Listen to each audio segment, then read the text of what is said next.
தூத்துக்குடி முத்தெடுத்து கொத்து வச்ச பல்வரிசை பார்த்தா ஒரு சுதி ஏறுது.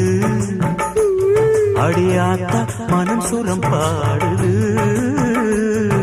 சாத்துக்குடி சாறு எடுத்து சேர்த்து வச்சு கண்ணத்துல தாரு அடமுழு சாகத்தா பக்கம் பாரு அங்கு பழுதாகத்தா.